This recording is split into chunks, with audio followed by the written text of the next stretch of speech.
Welcome back to Superbly Said Advanced English Vocabulary and Phrases. Just a quick note, you can go to SpeakDuo.com to meet new people from around the world who are practicing English on video calls to become more confident with their English speaking abilities. Anyway, jumping right in. Today's material is a SpeakDuo presentation deck designed for a 1-hour live conversational English workshop featuring vocabulary expressions, breakout room prompts, and advertisements for an AI feedback app. The provided example questions and answers restrict the natural conversational flow necessary for advanced language learners. Right, so looking closely at the actual slides, the deck introduces some really excellent target expressions. Things like to turn something down, or, to take someone on. Yeah, great phrases. But the way it asks the learners to practice them relies on these highly specific, rigidly structured question and answer prompts. Like the instructor asks, "What amazing free gift would you definitely turn down immediately?" And the student is essentially just directed to reply with the exact mirrored phrasing. Like, "I would instantly turn down a free ticket to space." It's incredibly locked in. And that rigidity introduces a massive pedagogical weakness. For a workshop that's explicitly labeled as intermediate or advanced, forcing learners to rigidly mirror the prompt creates this entirely unnatural robotic speaking environment. Yeah, nobody talks like that in real life. Exactly. When we deal with advanced language acquisition, the goal is no longer just phonetic repetition or, basic syntax assembly. The goal is cognitive engagement and pragmatic fluency. Well, and just taking a quick detour into the vocabulary itself, a phrase like to turn something down is so nuanced, right? It's not exactly the same as just saying to decline or to refuse. Right. Refuse is, it's a bit harsh. It's rigid. Yeah, when you turn something down, you're usually rejecting an offer or an invitation, but with a subtle sense of having a choice. Like, imagine a conversation with your boss where you say, "I really appreciate the offer, but I have to turn down the promotion because of the relocation." That's a perfect example. Or even answering an IELTS Speaking Part 2 prompt about a time you made a difficult choice. You wouldn't say, "I refused the job," you'd say, "I turned it down." And it's the same with to take someone on. It's not just to fight someone. No, it's more about accepting a challenge from them. Like, I'm ready to take on the new client, or I wouldn't want to take my manager on in a debate. Exactly. So going back to the practice slides, at the advanced level, they already know how to conjugate verbs and build a sentence. What they need is to figure out how to deploy this new idiom in the wild. And this fill-in-the-blank style of practice completely limits that cognitive load. It really does. It fails to challenge them to use the idioms in organic, unpredictable conversations, which is exactly how these phrases appear in the real world. You don't get handed a script before you walk into a networking event. It feels a bit like giving someone a beautifully tuned sports car, but only letting them drive it in a straight line in an empty parking lot. Oh, I love that sports car analogy because it perfectly captures the lack of maneuverability here. Advanced learners need to actually steer the conversation. But let me push back on that for just a second. Isn't there a pedagogical argument for keeping them in that parking lot at first? Even for advanced learners, if they're encountering a phrase like nerve-wracking or stoked for the very first time, doesn't this hyperstructured mirroring provide necessary scaffolding? If we just throw them the keys to the sports car on a busy highway, won't they just crash? Well, we absolutely have to provide scaffolding when introducing new concepts, but there is a crucial difference between scaffolding a concept and suffocating it. Suffocating it? Wow. Yeah, because safety is good, but advanced adult learners actually require conversational friction to solidify memory. When they disparrot the instructor's syntax, their brain doesn't really have to work to retrieve the vocabulary. To build true pragmatic fluency, the brain needs to actively choose the idiom from a mental lexicon to solve a communicative problem. Right. So my suggestion is to completely shift away from these fill-in-the-blank style answers and instead use scenario-based prompts that require the learner to generate the context themselves. We need to strip away the training wheels and force true comprehension. I see. So we give them a destination, but they have to navigate the route. Let's actually build one of those scenarios right now. The deck has the expression to be sick of something.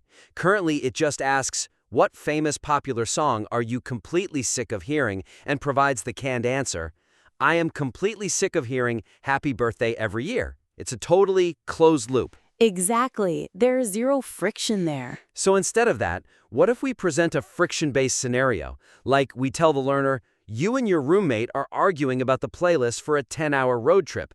Use the phrase sick of to veto their choice and actively suggest an alternative. That is a phenomenal shift. Look at what happens to the cognitive load in your scenario. Suddenly, the learner isn't just reciting a definition, they are persuading, negotiating, emoting. Yeah, they have to think about tone. Right. Are they playfully annoyed? Are they genuinely frustrated? They have to manage the direction of the conversation while simultaneously keeping the target vocabulary loaded in their working memory. It forces them into the deep water where language actually lives. And if we're talking about throwing learners into the deep water of a real conversation, we also have to look closely at how long we are forcing them to swim the exact same stroke over and over again. The strictly cyclical structure of the lesson plan risks inducing learner fatigue by establishing an overly predictable rhythm. Yeah, it is a totally rigid architectural loop. If we trace the flow of the slides, it cycles through exactly 2 expressions, followed by their literal meanings, then the practice questions we just discussed, and finally a brief breakout room. And this exact sequence, expression, meaning, practice, breakout, it repeats identically for all 10 expressions in the hour-long deck. It is an unbroken, flawless loop. And while it might look impeccably organized on paper, repeating this tight, predictable loop over a full 1-hour live session transforms the workshop into a tedious administrative checklist rather than an evolving, engaging conversation. It gets boring. Exactly. Think about the psychological experience of the adult learner. The human brain is incredibly efficient at pattern recognition. By the 3rd cycle of this exact same loop, their brain has recognized the metronome and effectively goes on standby. Because they know exactly what's coming next. There's no suspense at all. Precisely. Once the brain realizes there are no surprises, it automates its attention and stops actively encoding new information. There's no narrative momentum, no escalating stakes, and no buildup of difficulty. It just flattens the entire hour into a series of monotonous microtasks. Okay, I understand the risk of the metronome effect, but let's look at this from the perspective of an adult who might be, highly anxious about speaking English on a live video call. Language learning is inherently chaotic and vulnerable. Doesn't this extreme predictability provide a safe, reliable container? Like if the structure never changes, they just focus on the words, right? That is the classic defense of cyclical lesson clarity, and a safe container is absolutely vital for lowering the affective filter, which is the anxiety that blocks learning. But monotony is the ultimate enemy of retention. Adult learners need novelty to trigger dopamine, which is the neurotransmitter responsible for keeping us alert and cementing long-term memory. The suggestion here is to vary the instructional rhythm. We need to break the metronome by grouping expressions thematically into larger blocks, followed by longer, more complex breakout sessions that actively escalate in challenge. We want to build a staircase, not a flat line. Exactly. Let's look at the actual vocabulary list to see how we can restructure this. Right now, expressions 1, 6, and 10 are to turn something down, to step down, and to pass on something. In the current deck, they're isolated in completely different cycles, separated by 20 minutes of unrelated content. Which is a huge missed opportunity for comparative learning. Let's combine all 3 of those into a single thematic block, focused entirely on refusing and resigning. I really like that, because when you teach all 3 phrases at once, it forces the learners to grapple with the nuanced differences, like looking at to step down. It's not just to quit a job. Right, to step down implies yielding a position of power or authority, often to a successor. Like telling your team, after 10 years as director, I've decided to step down. Yeah, and comparing that to pass on something, passing on something is so much softer and more casual than rejecting it.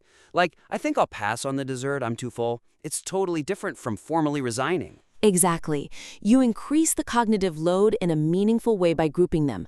And then, instead of those brief, fragmented 2-minute chats they currently do, you send them to a 10-minute breakout room for a continuous role play. Oh, like having them negotiate a difficult business exit. One partner is a manager trying to pass on an overwhelming project, and the other is an executive stepping down from the company, and they have to use all 3 phrases naturally in one fluid conversation. That's brilliant. It creates a rich, escalating scenario rather than a fragmented checklist. But to make a role play like that actually work, you need a compelling world for the learners to step into. Which brings us to a rather baffling creative choice right at the start of the material. The complete disconnect between the highly engaging title video and the subsequent vocabulary exercises leaves a major thematic opportunity entirely untapped. Baffling is definitely the right word for it. It's a massive structural gap. Right at the top of the deck, the very first slide prominently advertises a video. It's Emily Blunt takes a lie detector test from Vanity Fair. It's a phenomenal hook. You have Hollywood, pop culture, tension, comedy. Yet, as soon as we progress past that initial video into the actual vocabulary words, the examples and the breakout sessions, the premise simply vanishes. None of the subsequent slides mention the video, acting, lie detectors, or Emily Blunt at all. And that vanishing act creates a genuinely jarring, disjointed experience for the user. I mean, using a strong pop culture hook, but completely abandoning it in the actual lesson feels like misleading clickbait in an educational setting. You are setting an expectation of a specific, entertaining flavor, and then immediately handing them a generic grammar worksheet. It's a classic bait and switch. It's like buying a ticket at the movie theater for an exciting Hollywood thriller, sitting down with your popcorn, and then getting a dry documentary on syntax mechanics once the lights go down. Yes! But, okay, let's play devil's advocate here. I can easily see an instructor arguing that the video was purely meant to be a fun 5-minute icebreaker. You watch a clip to get the jitters out and loosen the jaw, and then you get down to the serious business of vocabulary acquisition. Is it really necessary to drag that Hollywood theme through the entire 60 minutes? Well, if you want the vocabulary to actually stick, yes, it is entirely necessary. The most effective learning environments don't silo their content, they integrate it. Human memory is highly associative. Our brains store vocabulary in interconnected networks, not isolated lists. By anchoring these abstract idioms to a concrete, shared visual narrative like a famous actress strapped to a polygraph machine, you create a robust, sticky neural pathway. That makes a lot of sense. So my suggestion is to completely weave the context of that introductory Emily Blunt video directly into the vocabulary practice and breakout room scenarios. Turn a list of random idioms into an interconnected story. If you introduce a world, you have to let the learners play in it. I see exactly how that would work. Like, let's take the phrase nerve-wracking. Just as a quick vocab note, nerve-wracking isn't just scary, it's specifically about anticipation and anxiety, not necessarily physical danger. Like, waiting for the results of my IELTS speaking test was totally nerve-wracking. Exactly. So instead of the generic question currently in the deck asking about their daily commute, I would ask the learners, how do you think Emily Blunt felt in the green room right before they strapped her to that lie detector? Yes, you are requiring them to put themselves into the psychological shoes of the subject they just watched. You're anchoring the vocabulary to a shared visual memory. You could easily do the same thing for the expression a knockout. Oh, which, to be clear, doesn't always mean a literal punch in a boxing match. In this context, it means someone or something exceptionally attractive or impressive, like her presentation to the board was an absolute knockout. Right. So you ask the room which outfit from the Vanity Fair shoot made her look like a knockout. Or for the phrase to take someone on, you could prompt them with, which actor would you want to take on in a lie detector challenge? You're practicing the exact same target vocabulary, but now it's anchored in an entertaining context that keeps the narrative of the workshop alive from the first minute to the last. It's seamless. But while we're talking about sustaining the narrative flow, there is another element in this deck that completely rips the learner out of that immersive experience. The placement of the AI feedback advertisement disrupts the core educational flow without demonstrating its practical application within the live lesson. Yeah, this is where we run into a really tricky intersection of static technology and live human instruction. Looking at the slides detailing the personalized AI feedback app integration, we just see these static screenshots. They show the app correcting disorganized sentences, offering grammar fixes, and giving highly specific pronunciation tips, like how to pronounce the word yeah with a relaxed S sound. But these slides just appear randomly in the middle of the deck without any instructional scaffolding for the live workshop itself. Right. And treating a powerful AI tool merely as a static advertisement inserted into the middle of a live teaching deck creates immediate cognitive friction. You have to remember the psychology of the room. The learners are in a live, human-to-human workshop. They are mentally engaged with a real instructor and real peers, feeling all the pressure and excitement of live conversation. Yeah, they're in the zone. And then suddenly showing them a feature for an app without integrating it into their current real-time activity halts all their momentum. They don't know if they are supposed to be reading the slide, downloading the app on their phone, or talking to their partner. But according to the presentation notes, the AI is purely a supplementary tool, intended for after the lesson. So perhaps the author intentionally kept it separate and static. Maybe the goal is explicitly to not interrupt the human-to-human connection happening in the breakout rooms. It's just a billboard, reminding them to use it later when they are practicing alone. Let's take the phrase stoked, for example. Which means completely thrilled or highly excited? Right, like, I'm so stoked to start my new job next week, or the phrase sick of, which is when you've reached your absolute breaking point of annoyance with something. Like, I am so sick of the printer jamming. Maybe they just want the students to practice stoked and sick of on the app after class. I get that logic. But if you relegate the AI strictly to post-lesson practice, you are overlooking the immense neurological value of immediate correction. In language learning, delayed feedback allows the brain to solidify incorrect syntax. If they make a mistake with stoked at minute 10, but don't check the app until 3 hours later, the error has already started to fossilize. Oh, that's a great point. If something is taking up valuable real estate in the main presentation deck of a live class, it must be actively utilized, not just advertised. So the suggestion here is to integrate the AI feedback tool as a specific, actionable debriefing step, immediately following the breakout rooms. Make it a real-time co-pilot in the live learning experience. I love the idea of turning a passive billboard into an active learning mechanism. So how do we build that into the deck practically without losing the human element? Like, what happens the moment they leave the breakout room? We create structured, highly visible moments for its use. Add a dedicated slide immediately after breakout room 2. This slide explicitly instructs the learners. Check your instant AI analysis on your use of the phrases stoked and sick of. Find one grammar or pronunciation correction you received. Now share that correction with your partner and try speaking the sentence again correctly. Oh, that is incredibly practical. It actually enhances the human connection because they are discussing their mistakes with a peer. It normalizes vulnerability and the process of receiving feedback in real time. Precisely. It proves the immediate value of the tool right there in the moment. It integrates the technology seamlessly into the educational loop, interrupting the neural pathway of the error instantly, rather than letting the app sit on the sidelines as a confusing distraction. Well said. All right, so we've covered the nuances of these phrases throughout the critique, but let's actually test how well they've stuck. Let's move to a quick quiz portion for our listeners. I'll read the question and 3 options: option A, option B, and option C. Sounds good. And if you're listening, feel free to pause right here if you need to think about the answer. We'll give the correct answer immediately after reading the choices. Ready? Let's start with question 1. What is the best definition for the expression to turn something down? Option A, to clearly and definitively refuse a highly specific offer, an invitation, or a formal professional request from him. Option B, to drastically reduce the overall loud volume of a remarkably noisy speaker during an incredibly strict presentation. Option C, to carefully manipulate an extremely complicated negotiation strategy to successfully benefit your own financial goals. So, what is the best definition for to turn something down? Feel free to pause here if you need to think about it. And the correct answer is option A, to clearly and definitively refuse a highly specific offer, an invitation, or a formal professional request.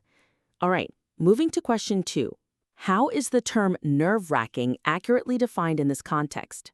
Option A, describing an incredibly intricate physical procedure required to successfully assemble highly advanced technical units. Option B, describing a remarkably tense situation that causes a massive amount of severe stress, deep anxiety, and nervousness. Or option C, describing a completely unexpected financial disaster directly resulting from an intensely irresponsible business move. So again, how is nerve-wracking accurately defined? Pause right here if you need a moment. The correct answer is option B, describing a remarkably tense situation that causes a massive amount of severe stress, deep anxiety, and nervousness. Okay, question 3. If someone decides to take someone on, what exactly are they doing? Is it option A, to formally accept full professional responsibility for a newly hired employee during an extremely busy business quarter? Option B, to carefully discover a deeply hidden philosophical meaning from a remarkably complicated volume of global literature? Or option C, to actively fight, intensely compete against, or vigorously argue with a highly specific person directly face to face? So what does it mean to take someone on? Pause here if you need to think. The answer is option C, to actively fight, intensely compete against, or vigorously argue with a highly specific person directly face to face.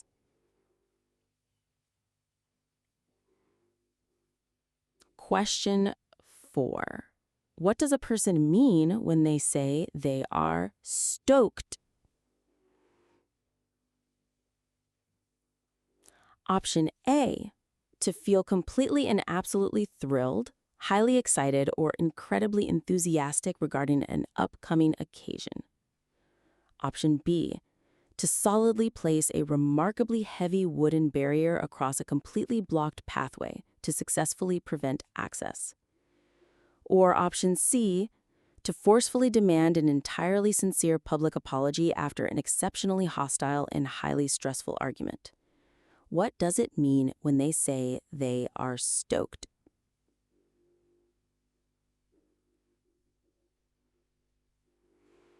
Take a second to pause if you need it. And the answer is option A, to feel completely and absolutely thrilled, highly excited, or incredibly enthusiastic regarding an upcoming occasion. All right, question 5. Which of the following describes what it means to be sick of something?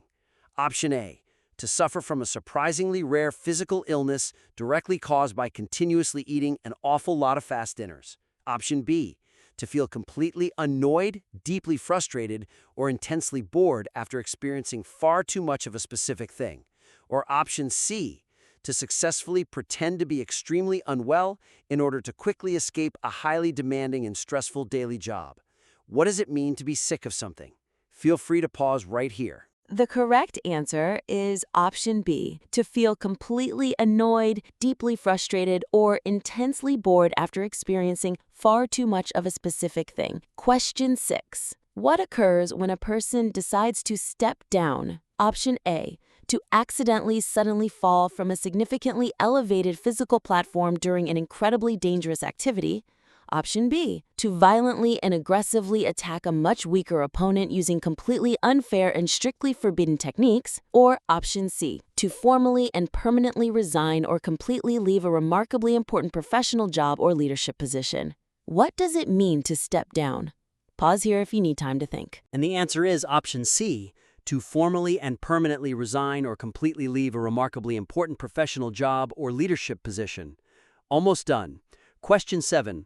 What does it mean when someone or something is called a knockout? Option A, a specific individual or a particular thing that is considered to be exceptionally attractive or remarkably impressive. Option B, a highly devastating and completely unanswerable physical blow delivered during an extremely intense boxing tournament.